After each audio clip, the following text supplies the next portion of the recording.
नमस्ते दोस्तों, कैसे हो आप सब। दोस्तों, हमने पिछली क्लास में स्पोर्ट्स इंजरी से रिलेटेड विषय किया था कि स्पोर्ट्स इंजरी क्या है और स्पोर्ट्स इंजरी यानी जो खेल चोट है वो क्यों होती है। ऐसे कौन से कारण हैं जिसकी वजह से हमें खेलों में चोट लगती है या हमें स्पोर्ट्स इंजरी होती है। वो जो कारण थे, जो रीजंस थे, तीन कारण थे जो हमने पिछली क्लास में डिस्कस किए थे। वो थे डायरेक्ट इंजरी, इनडायरेक्ट इंजरी और ओवर यूज इंजरी, जो हमने पिछली क्लास में डिस्कस किए थे। तो दोस्तों, आज की क्लास में हम डिस्कस करने जा रहे हैं कि जब हमें इस तरह की इंजरी होती है, कोई डायरेक्ट इंजरी हो, इनडायरेक्ट इंजरी हो या ओवर यूज इंजरी हो, तो उस इंजरी के होने के बाद हमारे जो बॉडी में कौन से टिश्यू डैमेज होते हैं। देखिए दोस्तों, हमारी बॉडी में दो प्रकार के टिश्यू हैं, सॉफ्ट टिश्यू और हार्ड टिश्यू। अगर बात करें इंजरी की, तो जब हमें कोई इंजरी होती है, जो कारण हमने पिछली क्लास में बताए थे कि किन कारणों से हमें इंजरी होती है, तो उस उन कारणों की वजह से हमें जो टिश्यू, हमारे जो बॉडी के टिश्यू डैमेज होते हैं, तो उस वजह से हम उसको टिश्यू इंजरी बोलते हैं। तो हमारी बॉडी में दो तरह के टिश्यू हैं, सॉफ्ट टिश्यू और हार्ड टिश्यू। तो इसको हम बोलेंगे सॉफ्ट टिश्यू इंजरी और हार्ड टिश्यू इंजरी।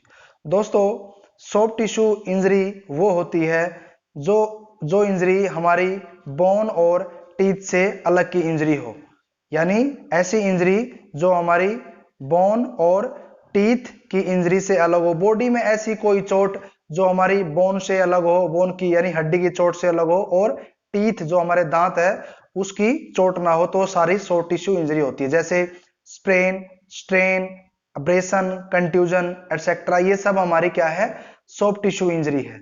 और उसके बाद आती है हार्ड टिश्यू इंजरी। देखिए दोस्तों, जितनी भी हमारी इंजरी बोन और टीथ से रिलेटेड है वो हमारी हार्ड टिश्यू इंजरी में आती है।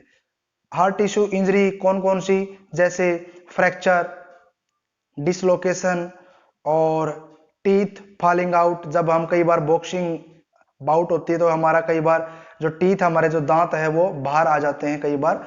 तो इस तरह की इंजरी होती है हार्ड टिश्यू इंजरी। यानी सॉफ्ट टिश्यू इंजरी वो होती है जो बोन से हटके, यानी जो हमारी बोन की और टीथ की इंजरी ना हो, ऐसी इंजरी जो कोई भी हमारे शरीर में होती है वो हमारी सॉफ्ट टिश्यू इंजरी होती है।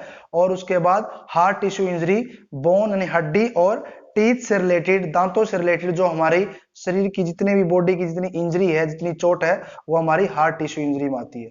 जैसा कि नाम से स्पष्ट है कि सॉफ्ट टिश्यू यानी जो मुलायम उत्तक है, तो जो उसका हमें उसकी जो इंजरी होती है वो सॉफ्ट टिश्यू इंजरी में आती है। और हार्ड, जैसे बोन, आप नाम से ही पता लग रहा है कि बोन हार्ड होती है, तो इसलिए इसको हार्ड टिश्यू इंजरी बोलते हैं। तो दोस्तों, आज की क्लास में बस इतना ही। अगली क्लास में हम बताएंगे कि जब ये इंजरी हो जाती है, सॉफ्ट टिश्यू इंजरी और हार्ड टिश्यू इंजरी, तो उस इंजरी के होने के बाद उन इंजरी की क्या क्या स्टेजेस हो सकती है। उस इंजरी, मान लो एक सॉफ्ट टिश्यू इंजरी होगी या हार्ड टिश्यू इंजरी होगी, तो उसकी एक इंजरी की क्या स्टेज, कितनी स्टेज होती है, ये आगे की स्टेज में आपको बताएंगे। तो दोस्तों, आज के लिए बस इतना ही। वीडियो अच्छी लगे तो शेयर कर देना और हमारे channel physical education Gurukul channel को सब्सक्राइब करना ना भूले। तब तक के लिए धन्यवाद।